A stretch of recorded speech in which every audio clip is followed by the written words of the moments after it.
Kebanyakan orang hari-hari ini makin stres karena ngerasa dunia semakin sulit. Semua fokus sama diri sendiri, nggak lagi peduli sama orang lain, dan merasanya semua harus survival mode on. Roma 12 menuliskan, take your everyday ordinary life, your sleeping, eating, going to work, and walking around life and place it before God as an offering. Dari awal nggak pernah ada dua dunia, dunia spiritual dan dunia duniawi. Keduanya harusnya jalan bareng, Tuhan ada di sana. Memang ironisnya, semakin sedikit orang yang percaya bahwa Tuhan itu masih relevan, masih ada yang namanya pengharapan dan kasih. Karena di sisi yang lain, semakin banyak orang yang menyebut dirinya orang percaya, justru kehilangan rasa dan warna. Mereka nggak lagi jadi pengaruh dan dampak buat dunia ini. Sehingga orang nggak bisa melihat contoh. Tuhan mengasihi kita, makanya kita bisa mengasihi Dia. Kita harusnya menjadi influencers. Memperlihatkan kasih itu apa, memperlihatkan perubahan itu apa, sehingga orang lain bisa melihat dan kemudian berubah. Disinilah Transformation Church terpanggil. Endgame-nya to be transformed into God's image and empowered to transform the world. Lewat apa? Vehicle-nya, misinya. Empowering a generation of transformers to be the influence and impact for the world. Kita bersedia mau untuk diubahkan dan berubah menjadi transformers yang akhirnya menolong orang lain untuk juga bisa berubah.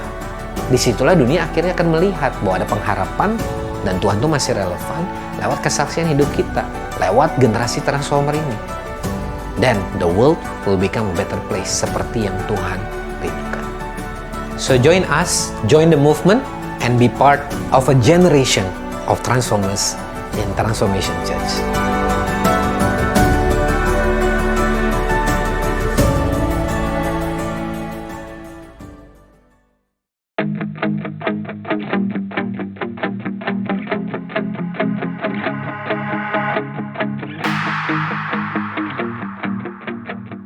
Welcome to Transformation Church. Hello Transformers, sukacita dapat menjumpai Anda kembali di TC Online Sunday Service hari ini. Kami berdoa Anda dan keluarga senantiasa dalam keadaan baik, sehat, dan dalam penyertaan Tuhan.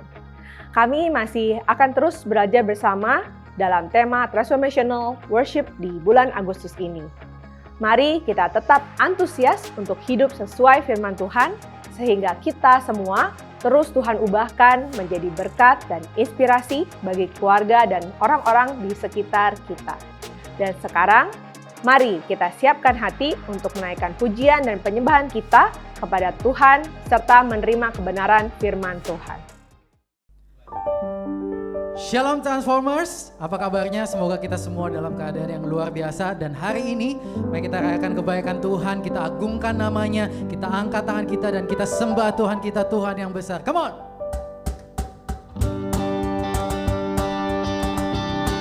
Thank you God. Let's sing it out. I saw heaven fall like lightning. Darkness run for cover, but the miracle that I just can't get over, my name is registered in heaven. Amen. I believe in signs and wonders. I have resurrection power. Still the miracle that I just can't get over, my name is registered in heaven. Oh, my praise belongs to you forever. Sing it out. This is my testimony from death to life, 'cause grace rewrote my story. I'll testify, by Jesus Christ the righteous, I'll testify. This is my testimony. This is my testimony, yeah. Oh, yeah. Come together, sons and daughters, walk with God and wash in waters. Sing the praises of the Spirit, Son and Father.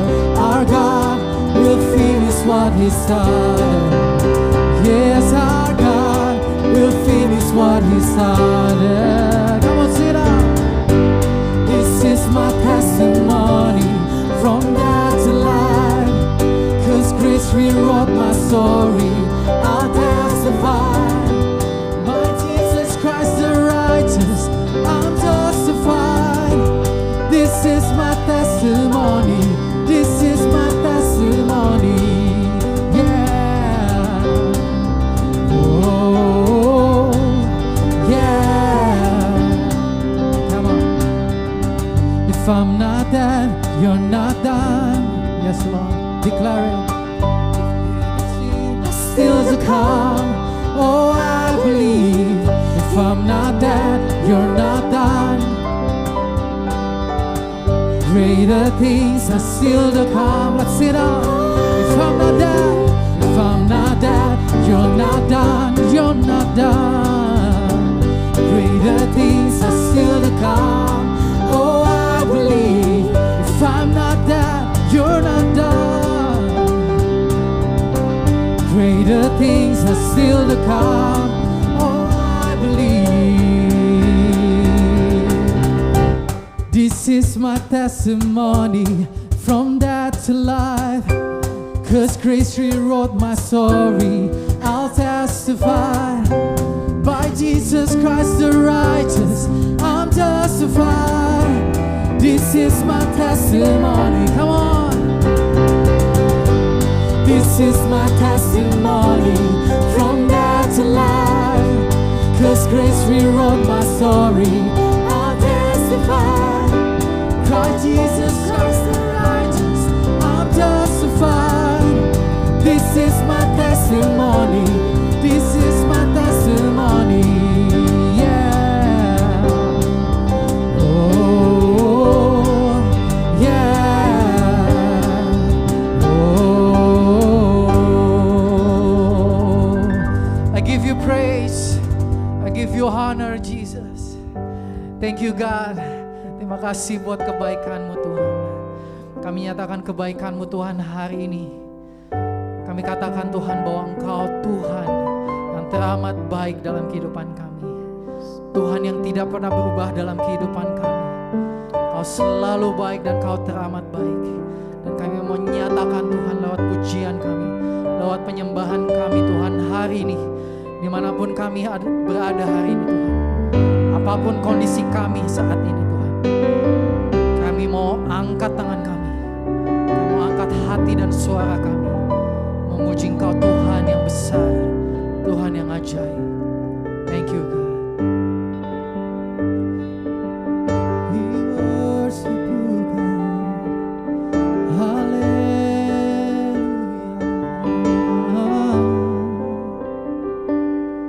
Kami sembah Kau, Tuhan.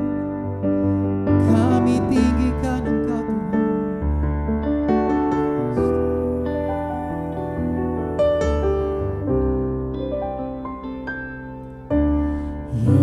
Yesus, Kau sungguh baik. Amin. Yesus, nama-Mu indah. Yesus, ku cinta Kau selalu. Ku tinggikan, ku agungkan selamanya. Katakan Yesus. Yesus, Kau sungguh baik. Amin. Yesus, nama-Mu indah. Yesus, ku cinta Kau selalu. Ku tinggikan, ku agungkan selamanya. Ku mau memuji-Mu, ku selalu puji-Mu. Ku mau menyembah-Mu, ku selalu sembah-Mu. Kau yang layak terima semua pujian, kemuliaan hanya bagi Tuhan. Oh,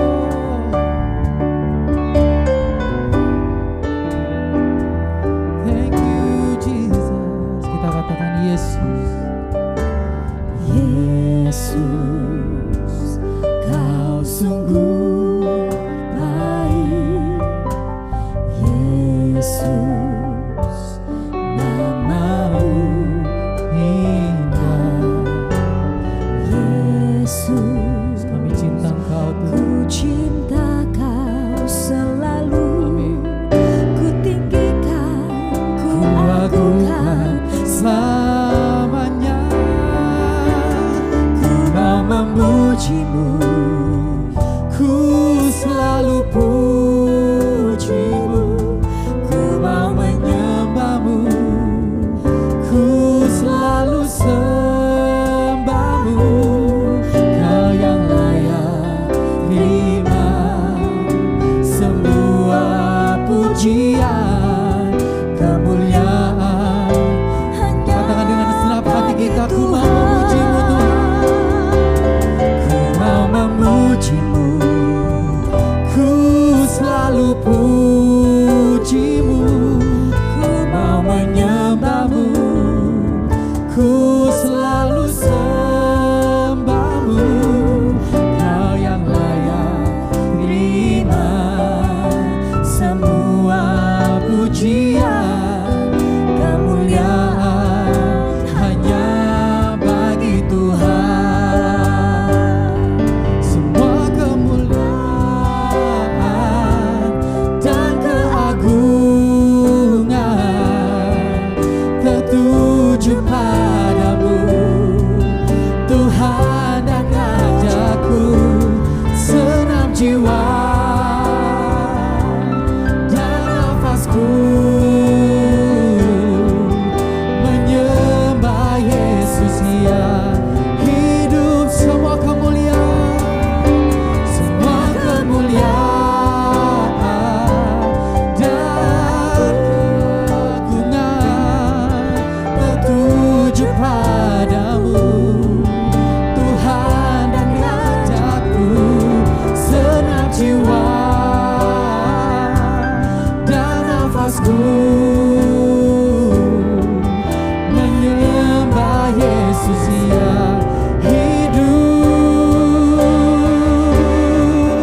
Oh, ku mau memujimu, ku selalu pujimu, ku mau menyembahmu, ku selalu sembah. Kau yang layak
semua pujian, kemuliaan hanya.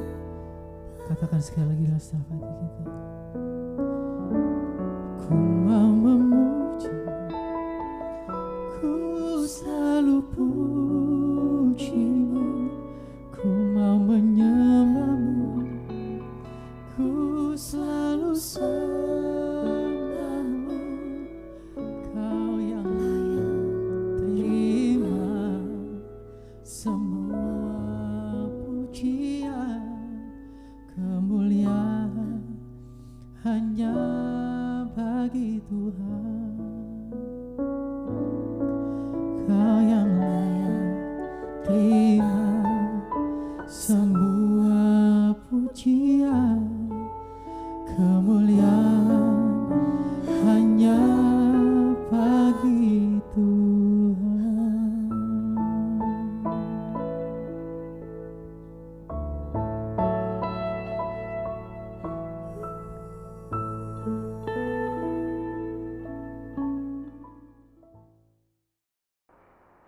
Halo Transformers, hari ini saya sangat senang boleh menjumpai Anda semua di minggu yang terakhir di bulan Agustus ini. Tema Transformational Worship menjadi tema yang saya percaya sudah membangun kita semua. Mulai dari kita belajar sama-sama menyembah bersama, kemudian kita belajar soal bagaimana penyembahan itu sungguh-sungguh boleh mengubahkan menjadi gaya hidup. Bahkan juga kita belajar tentang penyembahan itu adalah sesuatu yang personal sifatnya buat kita semua dengan Tuhan. Nah, hari ini saya sangat bersuka cita karena hari ini saya tidak akan menyampaikan firman Tuhan, tapi seorang sahabat saya yang melayani dan mengembalakan jemaat di Malaysia, FGCC, Fresh Generation Community Church. Beliau adalah senior pastor di FGCC, Pastor Eddie Chang. Bersama dengan istrinya Ibu Shen Chang dan kedua anak mereka sudah tinggal melayani dan mengembalakan jemaat di sana. Bahkan jemaatnya boleh bertumbuh. Ada banyak sekali mahasiswa yang diberkati, mengalami perjumpaan dengan Tuhan. Bahkan orang-orang yang pergi merantau ke Malaysia kemudian juga dimenangkan dan bahkan boleh di-empower lewat pelayanan beliau di sana. Banyak dari mereka yang hari ini jadi berkat juga ketika mereka pulang ke Indonesia. Dan ada keluarga-keluarga juga yang boleh terus bertumbuh ketika mereka ada dan melayani di FGCC Malaysia. Saya percaya dimanapun Anda berada hari ini, saudara akan menerima bukan hanya firman Tuhan, tetapi juga encouragement dan kita semua akan di-empower untuk kita bisa menjadi pribadi-pribadi yang terus bertumbuh di dalam Tuhan. Oleh karena itu, saudara, mari siapkan hati kita, siapkan pikiran kita, dan mari kita menyambut firman Tuhan yang akan disampaikan oleh Pastor Eddie Chang. Shalom Transformer, kiranya semuanya dalam keadaan baik dan sehat. Ya, saya mengucapkan terima kasih kepada Pastor Bambang Suteja yang memberikan kepercayaan dan kesempatan kepada saya untuk berbagi firman pada hari ini. Baik, hari ini kita akan membahas atau saya akan mengangkat satu topik yang begitu penting, worship in the hard times. Nah, bicara tentang worship tentunya merupakan hal yang biasa. Kalau kita bisa menyembah Tuhan, kalau keadaan kita baik, sehat, aman, semuanya dalam keadaan yang baik-baik saja, aman-aman dan nyaman saja. Tetapi merupakan hal yang luar biasa kalau kita masih bisa tetap menyembah Dia, menyembah Tuhan pada saat keadaan tidak baik, keadaan tidak nyaman, kita berada di dalam penderitaan, dalam kesukaran, dalam kesulitan. Nah, mari kita akan melihat firman Tuhan dari Roma, pasal yang kelima ayat yang ketiga, surat Roma, pasal 5 ayat yang ketiga. Kita mulai dengan ayat ini. Berbunyi demikian, dan bukan hanya itu saja, kita malah bermegah juga dalam kesengsaraan kita. Karena kita tahu bahwa kesengsaraan itu menimbulkan ketekunan. Nah, kita garis bawahi kata bermegah juga dalam kesengsaraan. Atau dalam versi New English Translation mengatakan rejoice in sufferings. Bermegah di dalam penderitaan, rejoice in sufferings. Nah, kata suffering, kata kesengsaraan ini menunjuk kepada berbagai macam pencobaan atau kesulitan, kesukaran yang kita sedang hadapi. Bisa merupakan penderitaan atau kesukaran karena ada masalah kesehatan. Mungkin ada yang mengalami kesukaran dalam masalah keuangan. Ya, bisa merupakan bentuk penindasan, ketidakadilan yang terjadi, persekusi, penganiayaan, ya, atau bahkan sang penulis, yaitu penulis kitab Roma ini, yaitu Rasul Paulus juga mengalami kesengsaraan waktu dia mengalami di penjara. Demikian juga terjadi penjara dan aniaya kepada rasul-rasul. Ya, banyak tokoh-tokoh rohani, tokoh-tokoh Kristen yang juga mengalami penderitaan dan aniaya. Nah, namun ayat tadi ya lewat Rasul Paulus yang menuliskan surat Roma ini, malah dia berkata seperti ini, kita malah bermegah. Kita bisa rejoice, kita bisa bersukacita, kita bisa worship di dalam kesengsaraan. Rejoice, worship in suffering. Ya, worship in the hard times, pada saat masa-masa susah. Nah, pertanyaannya mengapa sih kita tetap bisa menyembah Tuhan di masa-masa yang sukar? Nah, perhatikan di ayat yang pertama dari Roma pasal 5, ya, pasal 5 ayat 1 ini menurut saya ini ayat kunci, ayat yang sangat penting yang mendasari ayat-ayat selanjutnya. Nah, ayat 1 dari Roma pasal 5 mengatakan, sebab itu kita yang dibenarkan karena iman, kita hidup dalam damai sejahtera dengan Allah oleh karena Tuhan kita Yesus Kristus. Sebab itu kita yang dibenarkan. Jadi kita, we, ya, kita, saya, kita bersama. Kita, bukan orang lain, tapi kita, saya, engkau. Orang-orang yang sudah dibenarkan. Ini merupakan satu seruan proklamasi dari Rasul Paulus yang menuliskan ini. Tetapi kita, sebab kita yang dibenarkan. Jadi kita, penekanannya kita yang dibenarkan. Ya. Sehingga kita bisa, orang-orang yang dibenarkan dikatakan hidup dalam damai sejahtera dengan Allah. Oleh karena Tuhan kita Yesus Kristus. Jadi pertanyaan tadi yang saya ajukan adalah, mengapa kita masih bisa tetap menyembah Tuhan bahkan di masa-masa yang sukar? Di awal tadi, kalau masih ingat, saya katakan, merupakan hal yang biasa kalau kita bisa menyembah Dia kalau keadaannya semua baik dan normal dan nyaman dan aman. Tetapi merupakan hal yang luar biasa kalau kita bisa menyembah Dia pada saat mengalami kesukaran dan kesengsaraan. Pertanyaannya mengapa? Jadi alasannya adalah karena kita menyadari sebagai orang yang sudah dibenarkan. Ya, sudah diampuni dosanya. Kita dilayakkan oleh karena pengorbanan Kristus di kayu salib. Nah, kata dibenarkan dalam bahasa Inggrisnya, kalau saya kutip NIV, versi New International Version mengatakan, we have been justified through faith. Kita orang yang sudah dibenarkan, justified. Tapi bukan karena usaha kita. Bukan karena kita baik, bukan karena kita hebat. Tetapi karena semata-mata karunia, grace, semata-mata pemberian Allah. Ketika kita mengaku sebagai orang berdosa dan kita menerima Yesus sebagai Tuhan dan Juru Selamat kita. Kita dibenarkan, kita dianggap benar, kita dipandang benar. Karena kita ditebus dari orang yang berdosa, dibenarkan menjadi orang benar. Kita dilayakkan.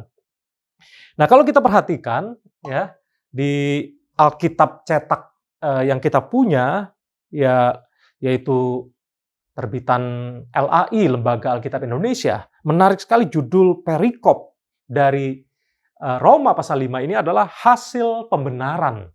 Coba katakan bersama dengan saya, hasil pembenaran. Jadi hasil atau buah-buah pembenaran. Sebagai orang yang sudah mengalami justification, sebagai orang-orang yang mengalami hidupnya dibenarkan, ini hasil pembenaran. Nah, perhatikan di ayat Yang pertama tadi, sebab itu kita yang dibenarkan karena iman, kita hidup dalam apa? Damai sejahtera dengan Allah.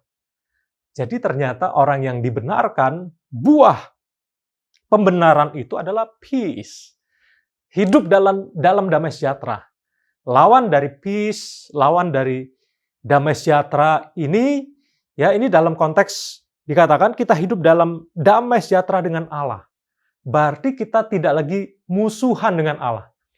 Jadi hidup dalam damai sejahtera bukan enemy, bukan lagi bermusuhan, bukan lagi menjadi seteru, tetapi kita menjadi anak-anaknya, kita hidup dalam damai sejahtera, hubungan kita yang rusak sudah dipulihkan. Jadi kita bisa memanggil dia ya Abah, ya Bapa. Oleh karena apa yang Yesus lakukan buat engkau dan saya 2000 tahun yang lalu di kayu salib. Jadi kita yang manusia yang berdosa dulu terpisah dengan Allah, tapi sudah tersedia jembatan penghubung. Yesus adalah perantara, pendamai itu. Sehingga kita bisa berdamai dengan Allah, kita punya relasi yang baik dengan Allah. Makanya saya katakan worship is about relationship. Jadi penyembah yang benar, kalau kita bicara konteks worship, ya true worshipers, sebagai penyembah yang benar, menyembah itu bukan karena sekedar rutinitas atau style, bukan karena penyembahan itu bukan hanya bicara musik, tapi bicara relasi. Kita menyembah pribadi yang kita kenal, kita menyembah Bapa kita, Allah kita, yang kita kasihi. Kita sudah berdamai dengan Dia. Kita punya identitas yang baru sebagai anak-anak Allah. Jadi kita dilayakkan, kita diberikan identitas yang baru menjadi anak-anaknya. Jadi kita ada peace, ada damai sejahtera. Dan perhatikan di ayat yang kedua. Hasil pembenaran itu apa? Ayat yang kedua, oleh Dia kita juga beroleh jalan masuk oleh iman kepada kasih karunia ini. Di dalam kasih karunia ini kita berdiri dan kita bermegah dalam pengharapan akan menerima kemuliaan Allah. Wow. Kalau saya perhatikan ayat-ayat ini mengandung a language of worship, mengandung ungkapan atau bahasa penyembahan. Ya, dalam New English Translation mengatakan, through whom we have also obtained access by faith into this grace in which we stand and we rejoice in the hope of God's glory. Jadi ini seperti, coba bayangkan ya teman-teman ya, kita bayangkan kita masuk hall ruang ibadah TC, kita beribadah. Jadi ada pintu masuk, ada jalan masuk. Kita masuk, kemudian berikutnya adalah kita berdiri, we stand, kita berdiri. Dan kita mulai rejoice, kita bersuka cita menyembah Dia. Ini seperti bahasa penyembahan. Kita masuk ke satu ruangan, kita berdiri di hadapan tahta kasih karunia Allah. Dan kita bersuka cita menyembah Dia. Jadi kita memperoleh akses jalan masuk, kita bisa berdiri teguh, kita bisa bermegah, kita bisa bersuka cita menyembah Dia. Nah, bicara akses atau jalan atau pintu masuk, kita bisa kita ada pintu masuk karena apa yang Yesus lakukan, memberikan jalan untuk kita bisa menyembah kepada Tuhan kita. Ya, dengan penyembahan yang begitu mendalam, penyembahan yang bukan menyembah pribadi yang tidak kita kenal, tapi pribadi yang kita kenal, yang sungguh mengasihi kita. Jadi ada akses, ada jalan masuk, ada pintu masuk. Nah, bicara pintu atau akses, pernah nggak? Atau saya yakin pernah lah ya, setiap kita pasti pernah melihat ada tanda dilarang masuk. Ya, misalnya di sekolahan, ada ruangan-ruangan tertentu di pintunya ditulis dilarang masuk kecuali orang-orang tertentu, kecuali staf atau guru-guru yang boleh masuk. Dilarang masuk. Kita masuk ke kantoran, office, kemudian kita masuk ke misalnya bank ya, sebuah bank, dilarang masuk. Hanya karyawan, hanya orang-orang tertentu yang boleh masuk. Nah, demikian juga dulu kalau kita lihat, kita pelajari di Perjanjian Lama, hanya orang-orang tertentu yang bisa berjumpa atau mengalami hadirat Tuhan. Dan orang Israel di Perjanjian Lama, mereka untuk masuk hadirat Allah itu hanya para imam. Dan bahkan hanya imam besar yang bisa masuk sampai ke ruang Maha Kudus. Dan itu pun 1 tahun sekali. Dia membawa darah domba jantan, lembu jantan, kemudian membawa darah itu dipercikkan di tabut perjanjian. Di antara kerup, ya ditutup tabut perjanjian itu ada kerup, ada malaikat. Dan di antara itu dia percikkan darah. Itu gambaran hadirat Allah. Ada darah, ada korban yang dipersembahkan untuk kita menghadap hadirat Allah. Darah melambangkan kehidupan. Jadi ada kehidupan yang diberikan sehingga kita yang mati, kita dihidupkan kembali karena ada pengorbanan, ada darah yang dicurahkan. Tapi sangat terbatas untuk dapat akses berjumpa dengan the presence of God, hadirat Allah. Hanya para imam. Dan itu pun 1 tahun sekali dia membawa darah persembahan, darah domba, kambing jantan, lembu jantan, untuk dipersembahkan, dipercikkan di tabut perjanjian, merupakan lambang hadirat Allah hadir. Dan imam itu harus benar-benar, imam besar itu harus benar-benar kudus. Bahkan ketika masuk ke bait suci itu, imam itu harus diikatkan tali, dan kalau masih ada suara, ada gerakan, berarti imamnya masih hidup. Tapi ketika tidak ada suara lagi, berarti imamnya tidak bisa hidup, dia mati karena dia tidak bisa menghandle kekudusan Allah. Betapa tingginya persyaratannya, sehingga harus mempersembahkan domba, ya kambing, lembu, untuk bisa menjadi korban penebusan dosa. Dan itu setiap tahun imam besar harus mengorbankan itu. Dan para imam itu juga harus mempersembahkan korban-korban bakaran kepada Tuhan itu pagi dan sore setiap hari dilakukan. Dan imam besar setahun sekali. Tapi itu semua korban itu sebenarnya kita tahu bahwa tidak ada yang sempurna, makanya harus dikorbankan hari demi hari, tahun demi tahun harus ada korban dari binatang-binatang itu.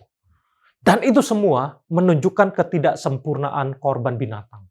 Dan itu sebenarnya merupakan gambaran, tipologi untuk mengarah kepada korban yang sebenarnya, yaitu Yesus Kristus. Dia adalah anak domba Allah yang disembelih, yang menjadi korban penebus dosa. Dia tidak ada cacat celah. Dia adalah korban yang sempurna, yang menanggung segala dosa engkau dan saya. Makanya waktu di kayu salib, ya Yesus yang adalah anak domba Allah, dia menanggung semua hukuman dosa di kayu salib.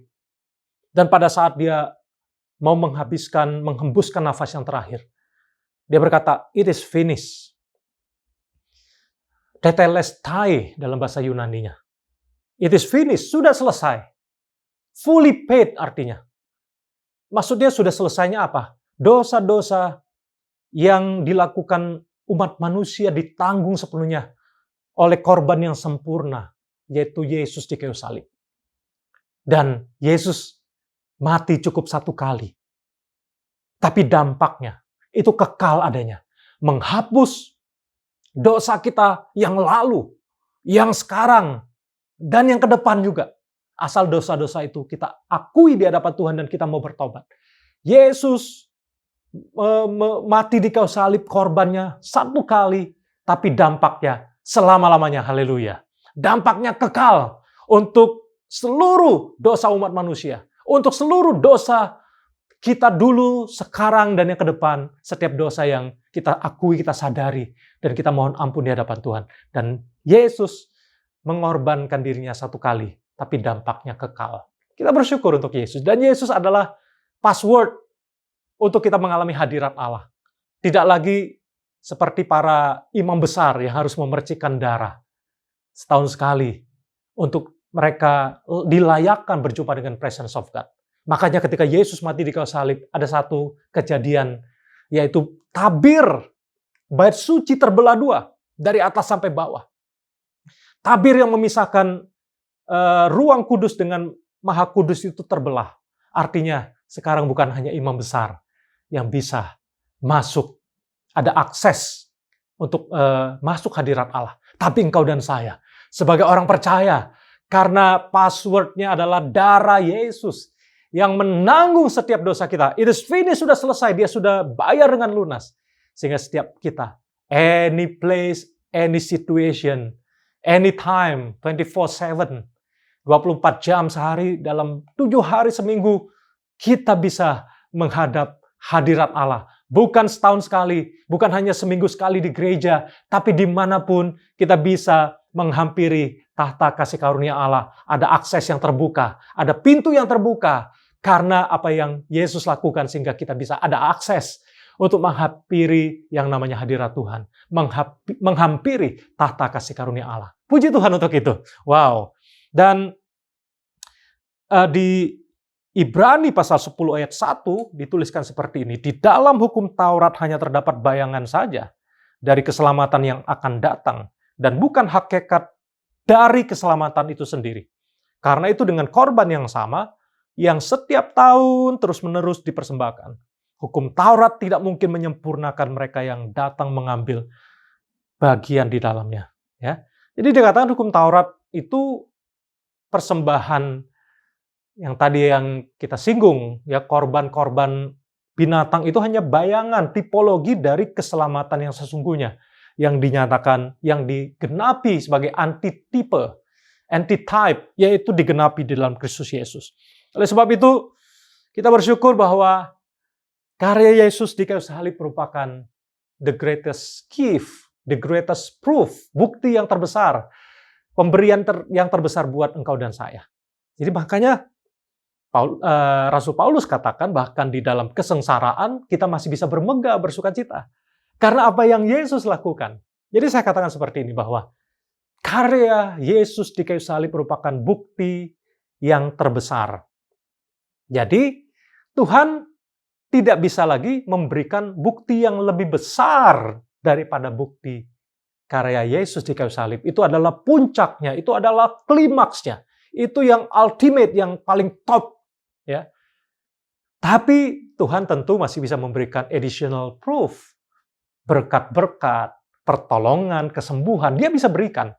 Tapi itu semua adalah additional proof. Dan bukti kasih yang terbesar itu sudah cukup lewat karya Kristus di kayu salib. Yang lain adalah additional proof yang Tuhan berikan karena dia mengasihi kita. Tapi berkat-berkat yang lain itu tidak pernah bisa melebihi bukti terbesar. Bukti kasih yang terbesar. Apa yang Yesus lakukan 2000 tahun yang lalu lewat kematian dia di kayu salib. Mari kita lihat berikutnya hasil pembenaran di ayat 2 ini. Ya, dikatakan di dalam kasih karunia ini kita berdiri. Wah. Berdiri kita we can stand, kita bisa berdiri, kita bisa bermegah, ya. Ini gambaran kita ada akses masuk dalam hadirat Allah. Dan ini bukan hanya bicara gambaran gedung gereja, tetapi kita adalah bait Allah. Dalam keseharian kita memuji menyembah Tuhan di mana saja. Tentu di gereja sangat kita dorong ya untuk ibadah on-site supaya kita bisa bersama-sama celebration, bisa togetherness, kita bisa together untuk bersama-sama menyembah Tuhan bersama dengan saudara seiman yang ada. Tapi bicara penyembahan adalah anytime, any place, anywhere, any situation, dimanapun kita berada. Dan kita bisa berdiri. Artinya kita memuji menyembah dia dimanapun. Menyembah, kita berdiri dengan kekaguman. Kita berdiri sebagai seorang yang sudah dibenarkan. Kita punya identitas yang baru. Kita dengan hati yang baru, dengan semangat yang baru. Kita menyembah dengan ekspresi sebagai anak-anaknya yang sudah ditebus dan dikasihi. Ibrani pasal 4 ayat 16 berkata, sebab itu marilah kita dengan penuh keberanian. Jadi bukan ketakutan, bukan malu. Dengan penuh keberanian menghampiri tahta kasih karunia, supaya kita menerima rahmat dan menemukan kasih karunia untuk mendapat pertolongan kita pada waktunya. Jadi kita penuh keberanian, bukan lagi takut, perasaan guilty, perasaan bersalah. Tapi dikatakan penuh keberanian. Kenapa? Karena bukan usaha kita.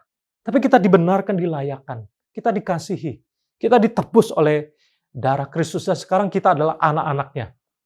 Yohanes 1 ayat 12, barang siapa yang percaya kepada Yesus dan menerima dia, mereka diberikan hak untuk menjadi anak-anaknya. Nah, bicara seorang anak, ketika mereka ada di dalam rumah, ya keluarga yang sehat, yang baik, anak-anak itu bisa berekspresi dengan leluasa, karena mereka anak.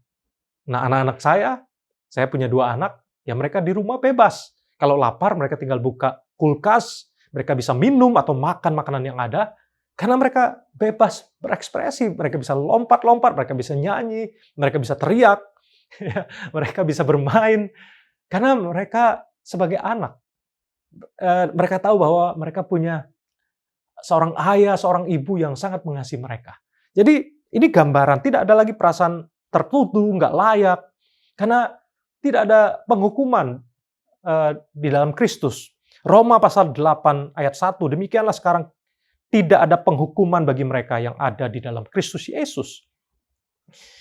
NIV versi New International Version berkata, therefore there is now no condemnation for those who are in Christ Jesus.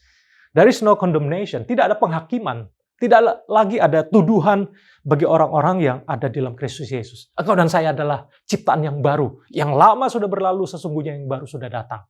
Kita menjadi anaknya, kita punya identitas yang baru. Dan yang tadi terakhir dikatakan, dan kita bermegah dalam pengharapan akan menerima kemuliaan Allah. Jadi hasil pembenaran adalah rejoice, bermegah, bersukacita, bahkan saat hard times, pada saat penderitaan, kesukaran yang ada. Kita bisa memuji dan menyembah Tuhan saat menghadapi kesengsaraan sekalipun, mengalami masa-masa tidak enak. Dan Alkitab menjanjikan justru ketika kita punya fondasi yang benar, kita berarti menyembah Tuhan bukan karena situasi, betul ya? Bukan karena, oh, saya kalau keadaan baik baru bisa menyembah Tuhan, kalau baru dapat gaji, saya happy menyembah Tuhan. Tapi di sini Paulus melalui kitab Roma yang dia tulis mengatakan bahwa dasarnya karena kita seorang yang dibenarkan. Kita punya akses, kita bisa berdiri di hadapan Tuhan sebagai pribadi yang bisa tegak kepalanya karena ada keberanian menghadap hadirat Allah. Karena bukan kebaikan kita, bukan karena usaha kita, tapi apa yang Yesus lakukan. Dan dikatakan bahwa pada saat kita punya dasar yang kuat itu, dalam kesengsaraan kita justru menjadi seorang yang bisa semakin bertumbuh. Wow, luar biasa ya. Jadi ternyata dari kesadaran status identitas kita yang baru menentukan lifestyle of worship, how we worship God. Kalau kita punya pengertian atau kebenaran yang jelas siapa diri kita di hadapan Tuhan. Who we are in Christ determine our worship to our Lord. Siapa kita di hadapan Tuhan, pengenalan identitas kita di hadapan Tuhan menentukan sikap dan cara kita dalam menyembah Tuhan. Ternyata juga menentukan kualitas pertumbuhan di dalam hidupnya. Wah, berarti seorang yang punya identitas yang benar, dia bisa menyembah Tuhan dengan benar, dan juga dia bertumbuh dalam kapasitas, dalam menghadapi kesengsaraan sekalipun. Karena di sini kalau kita baca di ayat yang ke-3 sampai 5, dari Roma pasal 5 ayat 3 sampai 5, dan bukan hanya itu saja, kita malah bermegah juga dalam kesengsaraan kita. Rejoice in suffering. Kenapa? Karena kita tahu bahwa kesengsaraan itu, ya, ketika kita bisa menyembah Tuhan dalam kesengsaraan, kita sebagai orang yang sudah benar, yang sudah dibenarkan, bahwa kesengsaraan itu menimbulkan ketekunan. Wah, berarti punya kualitas pertumbuhan dan kedewasaan bagi orang-orang yang menyembah Tuhan, yang sudah hidupnya mengerti bahwa dia sudah justified, sudah dibenarkan oleh karena kasih karunia Allah. Ayat 4, dan ketekunan itu menimbulkan tahan uji. Orangnya menjadi tough, perseverance, dia tangguh, dia punya daya tahan. Dan tahan uji menimbulkan pengharapan. Orang itu tidak gampang putus asa. Selalu ada hope. Orangnya semangat, orangnya optimis, orangnya antusias. Dan pengharapan tidak mengecewakan karena kasih Allah telah dicurahkan di dalam hati kita oleh Roh Kudus yang telah dikaruniakan kepada kita. Wow. Roma pasal 5, kita sudah baca ayat 1-5 ini begitu lengkap, begitu kaya sebetulnya. Kalau kita lihat ada pekerjaan Tritunggal di dalamnya. Ada pekerjaan Bapa, ada pekerjaan Allah Bapa, ada pekerjaan Yesus Kristus, dan juga ada karya Roh Kudus. Ketiga yang esa. Ini bekerja di dalam kehidupan pendewasaan kehidupan kita. So, hari ini kita belajar worship in the hard times. Kita bisa menyembah Dia walaupun dalam keadaan kesukaran. Saya tidak tahu apa yang sedang terjadi dengan engkau hari-hari ini. Mungkin ada yang terkena COVID, ada yang masalah pekerjaan, masalah kesehatan, masalah hubungan, masalah keluarga, apapun bentuknya. Tapi kita di-encourage oleh Rasul Paulus. Mari kita bisa rejoice in suffering. Karena kita sudah dibenarkan. We are justified by the grace of God. By the cross yang Yesus sudah nyatakan buat engkau dan saya. Karena sacrifice from Jesus Christ, kita sudah ditebus, kita sudah dibenarkan. Dan kita yang sudah dibenarkan oleh karena karya Kristus, kita punya jalan masuk, kita ada akses. Dan kita bisa bermegah, berdiri dengan identitas yang baru di hadapan Tuhan. Tidak lagi rasa takut dan malu. Tidak lagi perasaan tidak layak dan berdosa. Dan kita bisa rejoice in suffering, dan kita bisa menikmati hadirat Allah dimanapun dan kapanpun dan situasi apapun. Dan bahkan kita bisa menyembah Dia dalam kesukaran. Dan saya percaya orang-orang seperti ini akan terus bertumbuh dalam iman dan rohaninya. Dia punya kapasitas, dan saya yakin orang-orang yang demikian akan mengalami jaminan kemenangan iman bagi orang-orang yang setia, yang mau menyembah Tuhan sekalipun di masa-masa yang sukar. Worship in the hard times. Amin. Mari kita berdoa. Bapa Sorgawi, kami mengucap syukur buat pesan firman Tuhan yang kami dengar hari ini. Worship in the hard time, Tuhan. Kami mengucap syukur buat pesan firman yang sudah kami pelajari bersama-sama. Tuhan, aku berdoa untuk seluruh umat-Mu, apapun kondisi mereka pada saat ini. Tuhan, yang lemah Engkau kuatkan, yang sakit Kau sembuhkan. Yang ada masalah hubungan dengan Engkau, mereka merasa jauh dan kering. Basahi mereka dengan kasih karunia Tuhan. Ingatkan mereka bahwa kami adalah anak-anak-Mu Tuhan. Bahkan kami ini sudah dikasih oleh Engkau pada saat kami masih berdosa. Roma pasal 5 ayat 6 dan ayat 8. Karena waktu kita masih lemah, Kristus telah mati untuk kita orang-orang durhaka pada waktu yang ditentukan oleh Allah. Roma 5 ayat 8 berkatakan, tetapi Allah menunjukkan kasih-Nya kepada kita oleh karena Kristus telah mati untuk kita ketika kita masih berdosa. Terima kasih Tuhan, Engkau mengasihi kami pada saat kami masih berdosa. Apalagi sekarang kami anak-anak-Mu. Mari Tuhan Engkau teguhkan firman-Mu, kami akan mengalami transformasi pada saat kami belajar Tuhan untuk menyembah Engkau. Bahkan di saat kami saat ini sedang sakit, sedang lemah, kehilangan pekerjaan, atau situasi yang tidak menentu, kami masih bisa mengangkat hati dan wajah kami menyembah Engkau karena Engkau layak disembah dan ditinggikan. Kami percaya Tuhan, penyembahan yang paling tulus adalah penyembahan pada saat kami ada di lembah air mata. Engkau berkenan, Engkau disukakan dengan tangisan, dengan jeritan hati, penyembahan yang tulus yang kami naikkan pada saat kami mengalami kesukaran. Biarlah Tuhan Engkau akan menolong kami menjadi orang-orang bertumbuh dan mengalami hubungan yang diperdalam pada saat kami terus bersandar kepada Engkau. Berkati umat-Mu, berkati TC ini Tuhan, berkati para pemimpin, Pastor Bambang Suteja, istri, anak-anak, dan seluruh tim kepemimpinan diberkati oleh Tuhan. Hamba serahkan seluruhnya dalam tangan kasih kuasa-Mu, Engkau yang terus memberkati dan menguatkan setiap kami. Ini doa kami, dalam nama Yesus berdoa dan mengucap syukur, haleluya. Amin. Puji Tuhan, terima kasih buat kesempatan dan kepercayaan yang diberikan untuk Pastor Bambang Suteja, istri dan tim kepemimpinan yang ada. Tuhan Yesus memberkati para transformer. God bless you all. Bye-bye. Praise the Lord. Thank you Pastor Eddie Chang buat firman Tuhan yang sudah dibagikan dan memberkati kita semua. Bagikan link video ini dan juga insight yang Anda dapatkan dari TC Online Sunday Service hari ini kepada teman dan keluarga supaya mereka juga dapat diberkati dan mengalami transformational worship bersama Tuhan. Anda juga dapat memfollow Instagram @transform.indonesia dan subscribe YouTube channel Transformation Church Indonesia. Dan sebelum kita mengakhiri TC Online Sunday Service hari ini, mari sekali lagi kita menaikkan pujian dan ucapan syukur kita bagi Tuhan.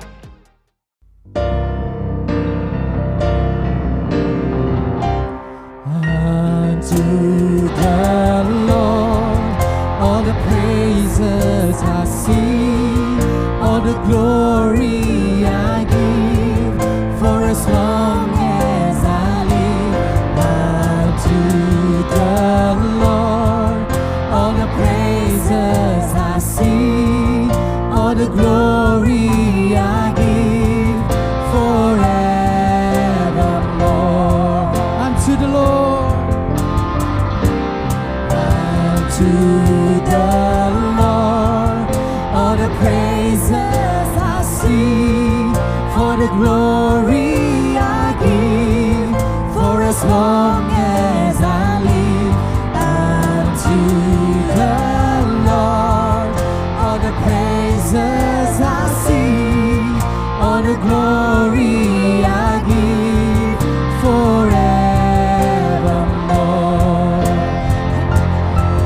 The Lord,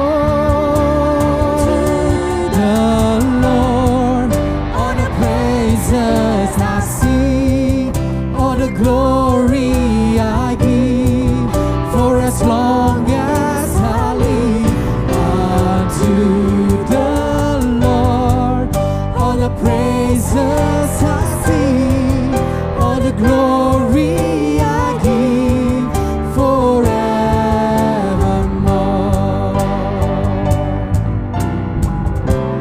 To the name of God, to the name of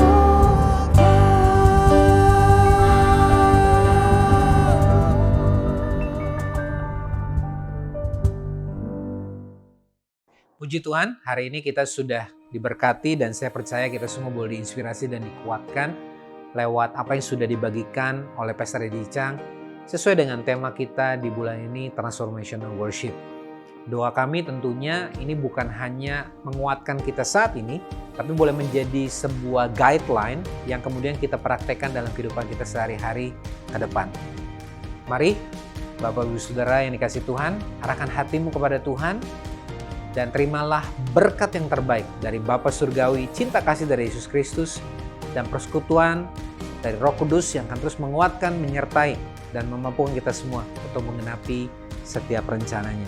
Dan hanya dalam nama Yesus, setiap kita yang sudah menerima berkat, pengutusan, hari ini kita sama-sama katakan, amin. God bless you and happy Sunday.